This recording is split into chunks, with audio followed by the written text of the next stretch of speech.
ଶୋଇବି ଅଚଳ ରହିବି ଯଦି ସେଜରେ ପଡି ରହିବି ନା ନାଇଁ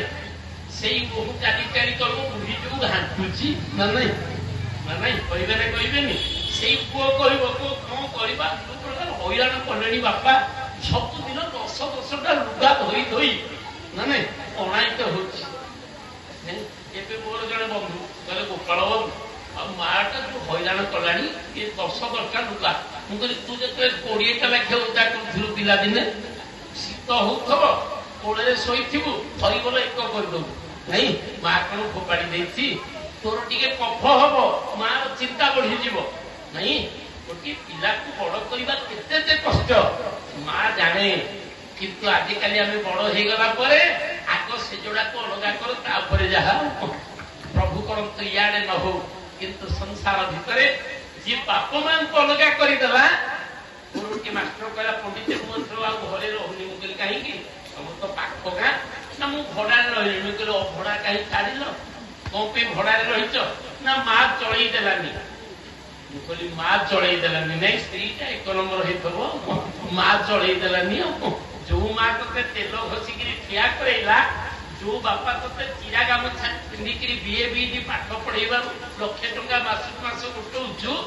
ଆଜି ବାପ ମାଙ୍କର ନିନ୍ଦା କରିଦଉଛି। ମୁଁ ଆଜି ମଞ୍ଚରୁ ଆମର ପିଲାମାନଙ୍କୁ ମୋର ମା ମାନଙ୍କୁ ବୋହୂ ମାନଙ୍କୁ ସମ୍ବୋଧନ କରୁଛି ନା ଜୀବନରେ ଶାଶୁ ଶ୍ୱଶୁରକୁ କେବେ ଘୃଣା କରିବା ନାହିଁ। ଆମର ବୟସ ଆସିବ ନା ପଳେଇବା ଶୂନ୍ୟରେ ସେଥିପାଇଁ କୁହାଯାଏ ଯେ ପ୍ରଭୁ ସେତେ ନ ଶୋଇବି ଅଚଳ ରହିବି ପଢିଛି ବୋଲି ନ ଶୁଣେ ଯେପରି ଯେମିତି ପେପରରେ ବାହାରିବ ସେ ନୟାଗଡ଼ ପଣ୍ଡିତ ନା କଣ ଘାଣ୍ଟି ହଉଛନ୍ତି ଆଉ କଣ ପ୍ରଭୁ ଏତିକି ଯେମିତି ମତେ ନଦବ ଇଏ ହଉଛି ଆମର ମାଗୁଣୀ। ସବରୀ ମା କହିଲା ନା ଜୀବ ହତ୍ୟା କରିବିନି କି ବିବାହ କରିବି ନାଇଁ ଛାଡ଼ି ଦେଇକିରି ପଳେଇ ଆସିଲା 16 ବର୍ଷ ବୟସରେ ଆସିଲା ମାତଙ୍ଗ ଋଷିଙ୍କ ଆଶ୍ରମ ପାଖରେ ରହିକି ମନେ କଣ ଭାବିଲା ମୁଁ ତ ଛୋଟ ଘରର ଝିଅ ଇଏ ତ ଋଷି ଆଶ୍ରମ କେମିତି କଣ କରିବି କେମିତି କଣ କହିବି ଗୁରୁଙ୍କୁ କିଛି କଲାନି ଖାଲି ଗୋଟିଏ ସେବା କଲା କଣ ପୋଖରୀ ପର୍ଯ୍ୟନ୍ତ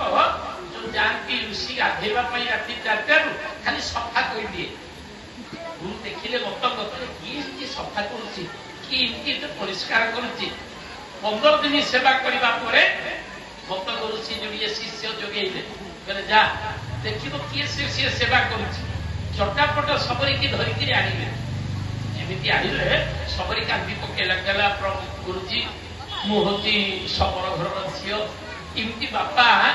ଗୋଟେ ସର୍ତ୍ତ କରିଦେଲେ ଯିଏ ପକ୍ଷୀ ମାରିବ ମତେ ବିବାହ କରିବ ମୁଁ ତା ସରିପାରିଲିନି ପଳେଇ ଆସିଲି। ମାତଙ୍ଗ ଋଷି କହିଲେ ମାଲୋ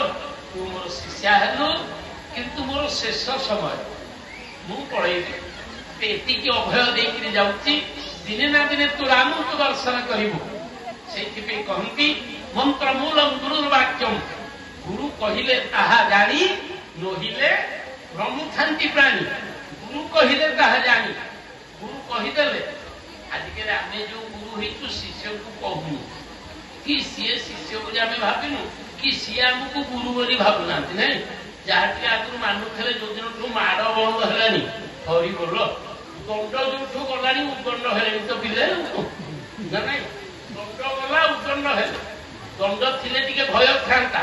ଦଣ୍ଡ ପଳେଇଲା ଉଦଣ୍ଡ ଯେତେ ତୁ ଧମକେଇବୁ ଯୋଉ ମା ଆଜି ଗୋଟେ ମାଡ଼ ହଉଥିଲା ମୁଁ ସଂସ୍କୃତ ମାଷ୍ଟର ବାଡେଇବି ପିଲାକୁ ଆଦାୟ କରିବି ଆଉ ଅଛି ଯୋଉ ପିଲାଙ୍କୁ ବାଡେଇକିରି ତାଙ୍କରି ପିଲେ ଆଡମିସନ କଲେ କହିଲେ ସାର୍ ଆପଣଙ୍କର ଯୋଉ ମାଡ଼ ବାଡେଇବେ ପୁଣି ହସେଇ ଦେବେ ଆଉ କଣ ଆମେ ମାଡ଼ ଭୁଲି ଯାଉ ଆଜ୍ଞା ମୋ ପୁଅଟାକୁ ବାଡେଇବେ ମୁଁ କହିଲି ନାଇଁ ରେ ପୁଅ ଆଉ ଖେଚୁଡି ଖାଇବାକୁ ମତେ ବେଳ ନାହିଁ କି ବଳ ନାହିଁ ବାହାରଟେ ବାଡେଇଦେବି ଥାନାରେ ନେଇକି ଦେଖେଇବୁ ମୁଁ ତ ଖେଚୁଡି ଖାଇବାକୁ ଭିତରକୁ ଯିବି ଜେଲ ନାଇଁ ଆଜ୍ଞା ମୁଁ କିଛି କହିବିନି ମୁଁ କହିଲି ନାଇଁ ହଠାତ୍ ଉଠିଗଲାଣି ସିଲାବସ ଦଣ୍ଡ ଦିଆଯିବ ନାଇଁ ଯେମିତି ଦଣ୍ଡ ଉଠିଗଲା ଉଦଣ୍ଡ ହେଲା ସେତେବେଳେ ମାଡ଼ ଦଉଥିଲୁ ଦରଖାସ୍ତ ଲେଖୁଥିଲେ ପିଲେ ଏବେ ଦରଖାସ୍ତରେ 60 ଭୁଲ କିନ୍ତୁ ଲଭ୍ ଲେଟରରେ କମା ଭୁଲ କରୁନାହାନ୍ତି ପିଲେ ସିଏ କୋଉଠୁ ପାଠ ପଢିଛନ୍ତି କେଜାଣି ସେଗୁଡା କିଏ ପଢାନ୍ତିନି କିନ୍ତୁ ସେଥିରେ ପୁରା ପାସ୍ ଖାଲି ଆମେ ଜପୁଛୁ 10ରୁ 4 କେମିତି ଭଲରେ ଘରକୁ ଯାଆନ୍ତୁ ଏରିଆ